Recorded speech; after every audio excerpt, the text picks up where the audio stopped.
All right, so set A, we are going to be factoring trinomials. So the very first thing I'm going to do is that every trinomial you have or you're given in this particular set of problems will all be factorable. So I'm asking myself, A times C, 3 times -2 is -6. What two values multiply to equal -6? Multiply to equal -6. I'm going to write that up there in case you forgot. And they combine by adding or subtracting to give you +5. And so I'm going to start with the first combination, 1 and 6. Okay, 1 times 6, okay, that could give me 6, but in order to achieve a -6, they'd have to be different signs. And if these are different signs, I think I can achieve a +5. Now, the tough part for a lot of you is how do I know which one's positive and which one's negative? The larger number is going to be positive, so +6 and -1. I'm going to write down, remember there's multiple ways in order to factor trinomials. This is one way. So I write down the first term called the A term and the last term called the C term. In the middle, I'm going to put down the B terms. These are the B terms, and behind each one we'll have an X. So -1x and +6x. Make sure all headphones right now are put away, all earbuds are put away, all cell phones. Okay, here we go. What can I take out of these first two terms? Well, the largest number I can factor out of 1 and 3 is simply 1. And the most x's I can factor out of both would be 1x. What goes inside? So I'm asking myself, 1 times what value is 3? 1 times 3 is 3. I need a total of 2 x's, but I only have 1. I need to attach 1 more. 1 times what value is -1? 1 times -1 is -1. I need 1x, and I already have it. I'm going to copy down what's in back. I'm going to put a little question mark in front here. What value times 3x is a +6x? What times 3x is a +6x? That would be a +2. 2 times 3 is 6 with an x. 2 times -1 is -2. So I'm feeling really good about this. I'm almost one step away from being done. Both the front and back contain this parenthesis, 3x minus 1. I'm going to write it down one time. What's directly in front of the first parenthesis is a 1x. What's directly in front of the second parenthesis is going to be a +2. This is the factored form of this original trinomial.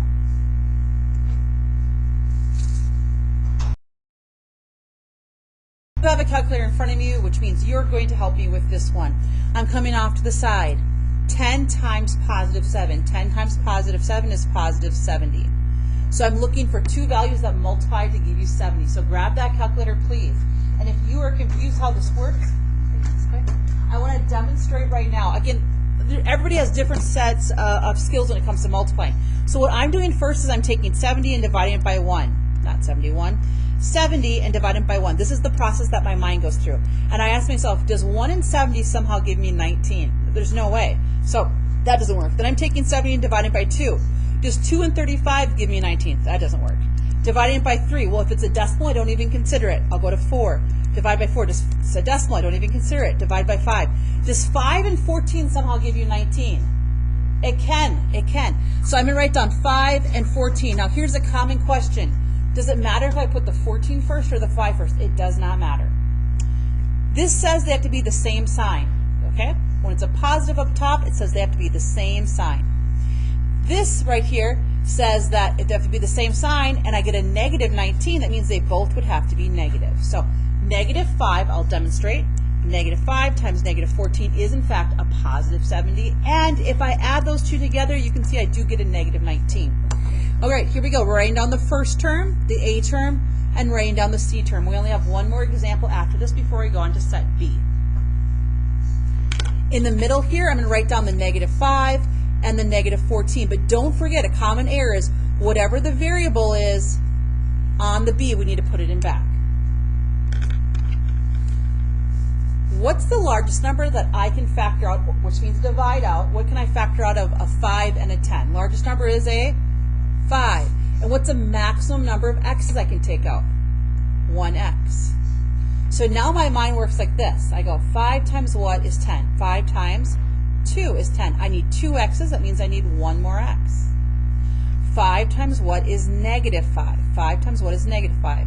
That would be negative 1. I need an x, but I already have it when I distribute. Yep. So in my mind, I'm going to show you two different ways, Andy. One way is I ask myself 5 times what equals 10. And so in my mind, I'm like 5 times 2. Now, if you're not good at that, you can reverse it the other way, and you can start with this number and go 10 and divide it by this number, and you'll always get it that way too. Okay? Thanks for asking. Then we have 2x minus 1 with a question mark. So same thing, I'm going to show you two different ways. Like I work better with multiplying, so in my mind I'm saying what times 2x gives us a negative 14x? What times 2x is a negative 14x? And the answer is negative 7. But maybe some people don't like that. So another option is to always take this value, which is a negative 14, and if you divide it by the 2, that's where you come up with a negative 7. Okay, two different ways to get that. Okay, both the front and the back, just like our first example in this set, have 2x minus 1. They have the exact same thing twice. Then in front of the first parenthesis is a 5x, in front of the second parenthesis is a negative 7.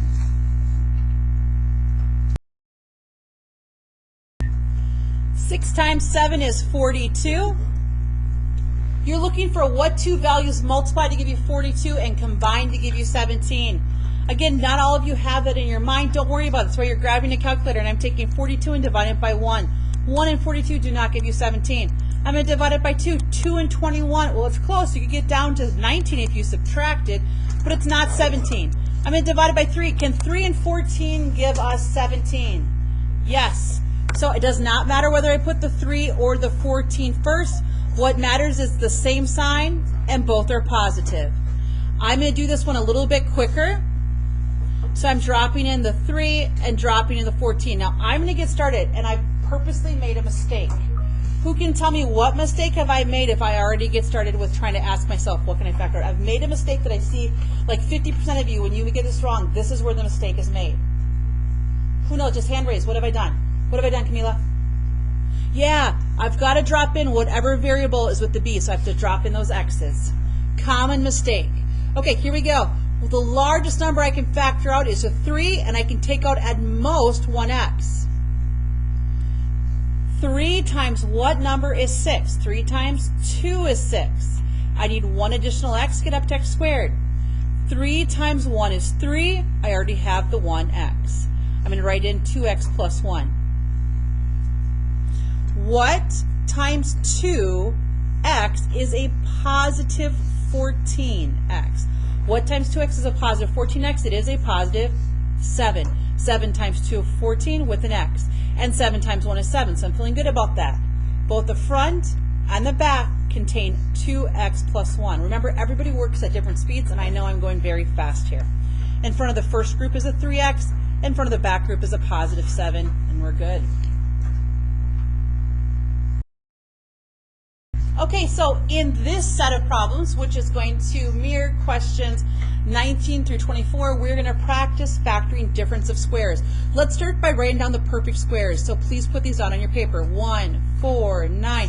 And before I keep going, I'm going to explain how do I get this. 1 times 1 is square, square it. 1 times 1, 2 times 2, 3 times 3, 4 times 4, 5 times 5, 6s, 7s. This would be your 8 squared, 9 squared. And although it doesn't stop at 100, that's as far as you have to go for today. All right, so here's our very first one. If I said to you, x squared minus 9. These are not cubes. We're working with squares. We're going to go with cubes tomorrow. So the number in front of the x squared is a 1. That's on this list. And 9's on this list. So I break it down into squares. It's two things. 1 times 1. 3 times 3, x breaks into x times x. This is not difference of the sum or difference of cubes. This is the difference, which means subtracting squares. We must have subtracting when we do this part. So I can move forward. I have subtracting. I can break everything down. 1 x is going front, 3 is going back. One of this has addition, the other one has subtraction, and we're done. 9x squared minus 16. 9's on the list, 16's on the list. We're good to go. So we can break this into 3 times 3, 4 times 4, and x times x. And you may be wondering, like, how did she get 3 times 3? How did she get 4 times 4. Well, notice that 9 is the third number in this perfect squared list. The third number, 3 times 3. 16 is the fourth number, 4 times 4. And as long as I have subtraction, this breaks into 3 x's are in front, 4's are in back, 1 is addition, 1 is subtraction. It doesn't matter which one is addition, which one is subtraction. Okay, do not write down the next problem. Do not write down the next problem. 36x squared plus 49. Do not write this down. Okay, I want you just to watch here, and I want you to find my mistake. Do not say it out loud. Just raise your hand when you believe you have found my mistake. Hands up high when you believe you have found my mistake. Why can this not break into 6x and 6x? Alan, pay attention. Why can this not break into 6x and 6x in front, 7 and 7 in back? Hands up high when you know. Yes. Ooh, but 36 is here, and got a good guess. 49 is here. Good guess, though. That's a good guess. What else? There's a reason. Yes, Alan. Go ahead, Andy. Right, 6 is not here, but 36 is here. And 1, 2, 3, 4, 5, 6, it's the 6th number. So I broke it down, but why can't I go further? Yes.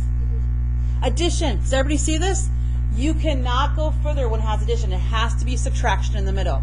Okay, I'm going to flip my paper over, and we're going to try 3 more together, and then it's time to get started. Please put this one down. 81x squared. Please write it down. 81x squared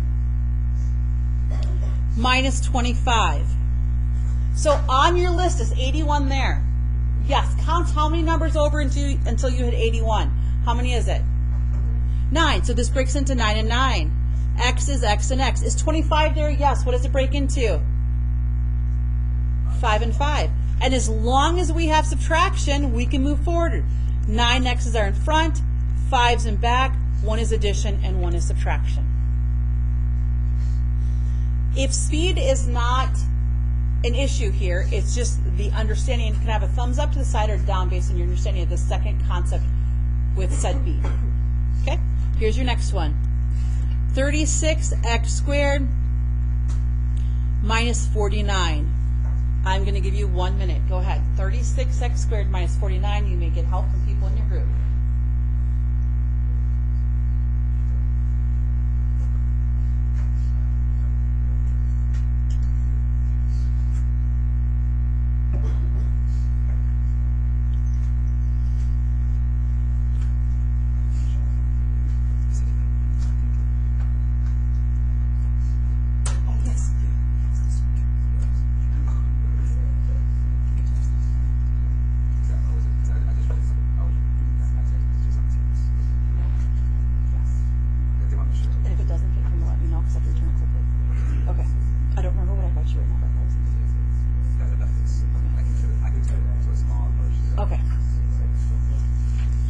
All right, here we go. This breaks into 6 and 6.